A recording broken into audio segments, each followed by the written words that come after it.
અરે ઓછું નાક પણ અસલી નાક. MDH કાશ્મીરી લાલ મરચાની પાવડર. MDH.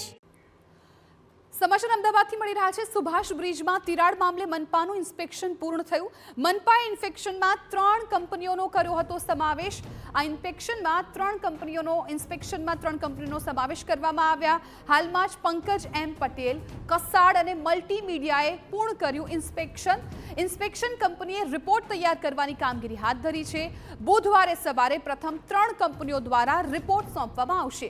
આગામી 2 થી 3 દિવસ વધુ 3 કંપનીઓ ઇન્સ્પેક્શન કરશે. IIT મુંબઈ, IIT રૂડકી અને સુરતની SVNIT દ્વારા કરાશે ઇન્સ્પેક્શન. તો સંવાદદાતા જિગ્નેશ પટેલ આ મામલે વધુ જાણકારી આપી રહ્યા છે. જિગ્નેશ, સુભાષ બ્રિજમાં તિરાડ મામલે મનપા જે ઇન્સ્પેક્શનની કામગીરી કરી રહી હતી, આખરે એ કામગીરી પૂર્ણ થઈ ગઈ છે અને 3 કંપનીઓએ પણ મનપાએ 3 કંપનીઓ સામે ઇન્સ્પેક્શનની કાર્યવાહી કરી છે. જિજ્ઞાસા, જે પ્રકારે સુભાષ બ્રિજમાં તિરાડ પડવાનો મામલો સામે આવ્યો હતો, મહાનગરપાલિકા દ્વારા તુરંત જ બ્રિજ બંધ કરી દેવામાં આવ્યો. સૌથી મહત્વની બાબત કે 3 એમ પેનલ જે કંપનીઓ હતી તે 3 કંપની પંકજ એમ પટેલ, કસાડ અને મલ્ટીમીડિયા, આ 3 કંપનીઓ દ્વારા ઇન્સ્પેક્શન કરવામાં આવ્યું અને તેનો રિપોર્ટ આવતીકાલે અથવા તો પરમ દિવસ સવાર સુધીમાં સબમિટ થઈ જશે. પરંતુ એમ પેનલ 3 કંપનીઓના ઇન્સ્પેક્શન થયા બાદ પણ હજુ અન્ય 3 નવી company IIT Mumbai, IIT Roorkee અને સુરતની SVNIT દ્વારા ફરીથી ઇન્સ્પેક્શન કરવામાં આવશે આવતીકાલથી. તે પ્રકારની હાલમાં માહિતી મળી રહી છે. સૌથી મહત્વની બાબત કે આખરે શા માટે એમ પેનલ 3 કંપનીઓ દ્વારા ઇન્સ્પેક્શન કરવામાં આવ્યું તેના રિપોર્ટની રાહ જોવામાં આવતી નથી. શા માટે અન્ય 3 કંપનીઓને કામ આપવામાં આવ્યું છે?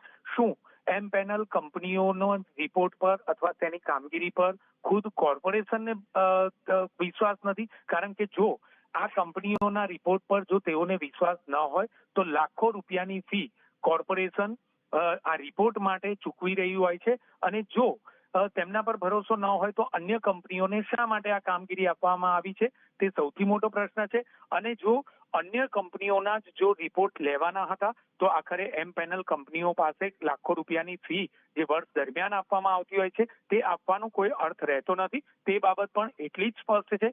જે પણ હોય, પરંતુ સુભાષ બ્રિજમાં કોઈ પણ પ્રકારની જાનહાનિ થઈ નથી, તે ખૂબ જ મહત્વની બાબત છે. અને એટલા માટે જ હાલના તબક્કે કોર્પોરેશન પણ કોઈ પણ પ્રકારે રિસ્ક લેવા માંગતી નથી. કોર્પોરેશનના સત્તાધીશો કોઈ પણ પ્રકારનું રિસ્ક લેવા માંગતા નથી અને એટલા માટે જ અલગ અલગ કંપનીઓ પાસે આ પ્રકારના રિપોર્ટ કરાવતા હોય તે બાબત હાલના તબક્કે જોવા મળી રહી છે. પરંતુ એક બાબત નિશ્ચિત છે કે બ્રિજમાં કામ કરાવવાની કે અથવા તો તેને રિપેરિંગ કરવાની જગ્યા પર લાખો રૂપિયા તેના રિપોર્ટ પાછળ ખર્ચાઈ રહ્યા છે તે બાબત પણ એટલી જ હકીકત છે. જિજ્ઞાસા, ની જે કાર્યવાહી છે એ પૂર્ણ કરી છે, પરંતુ હવે 3 કંપનીઓ આ બ્રિજનું ઇન્સ્પેક્શન કરશે અને રિપોર્ટ તૈયાર કરવાની કામગીરી હવે હાથ ધરવામાં આવશે. MDH ચણા મસાલા. હવે છોલા હોય કે ચોળા, સફેદ ચણા હોય કે કાળા ચણા, બધું મજેદાર બનશે. MDH